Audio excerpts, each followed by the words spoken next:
যখনই সত্য সমাগত হবে, সত্য আবির্ভূত হবে, সত্য প্রকাশিত হবে, তখনই মিথ্যা পরাভূত হবে, মিথ্যা পেছনের দরজা দিয়ে পালিয়ে যাবে। মহান আল্লাহ তাআলার দরবারে লাখো কোটি শুকরিয়া জ্ঞাপন করছি যে আজকের একটি গুরুত্বপূর্ণ প্রোগ্রামে আমাদের সকলকে এই শীতের ভিতরে সমবেত হওয়ার তৌফিক দিয়েছেন।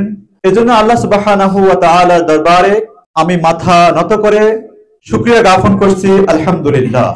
আজকে খুব আবির্ভূত যে এজন্যই সেনবাগের ঐতিহ্যবাহী তাইফ প্রোগ্রামের আর কোনো কিছুই অপূর্ণতা রইল না।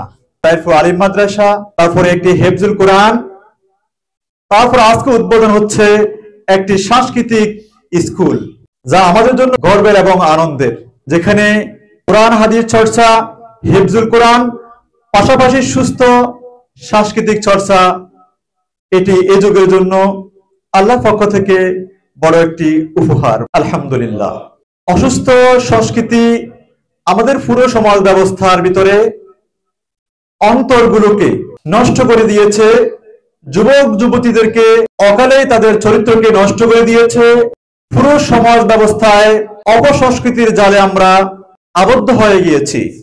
বাংলাদেশের এই জমিনে জুলাই বিপ্লবের মাধ্যমে যে বিপ্লবী চেতনার আমরা ধারণ করেছি, আমি অনুরোধ করব বাংলাদেশের এই জমিনে যেন কোনোভাবেই বিপ্লবকে নষ্ট করে না দেওয়া যায়। আমাদের সকল শক্তি দিয়ে হলেও জুলাই বিপ্লবের স্পিরিটকে ধরে রাখতে হবে। আর এই বিপ্লবের মাধ্যমে আমাদের সমাজের প্রত্যেকটি সেক্টরে কোরআন এবং হাদিসের মাধ্যমে একটি পরিবর্তনের মাধ্যমে আল্লাহ এবং তার রাসূলের সন্তুষ্টি অর্জন করাই মূল লক্ষ্য।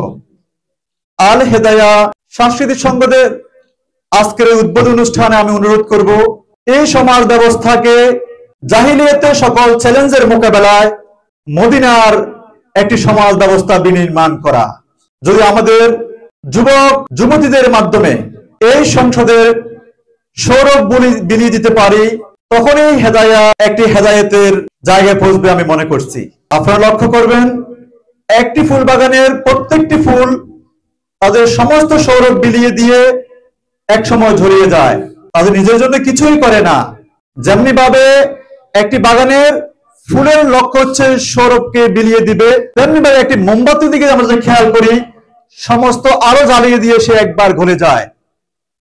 কোন একটি সংসদ, কোন একটি গোষ্ঠী যদি সঠিক লক্ষ্য এবং উদ্দেশ্য সঠিক থাকে, আল্লাহ সুবহানাহু ওয়া তাআলা তাদের মূল লক্ষ্যে মানজিলে নিয়ে যেতে কোনো বাধা থাকে না।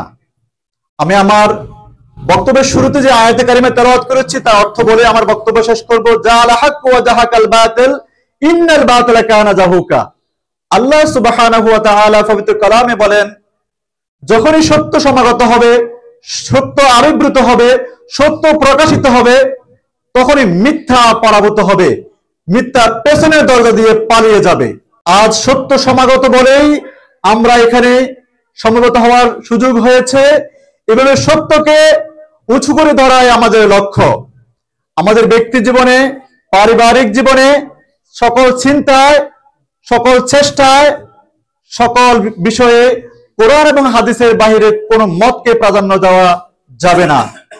আল্লাহ রাব্বুল আলামিন যেন জীবনের প্রত্যেকটি ক্ষেত্রে কোরআন এবং তার সুন্নাহ ভিত্তিতে জীবনকে ধারণ, জীবনকে লালন করার তৌফিক দিয়ে আমাদের জীবনকে সার্থক করে আজকের এই হেদায়া গোষ্ঠীকে যেন ইসলামের জন্য কবুল করে, এই প্রত্যাশা রেখে আমার আলোচনা শেষ করছি। আমার তৌফিক ইল্লা বিল্লাহ।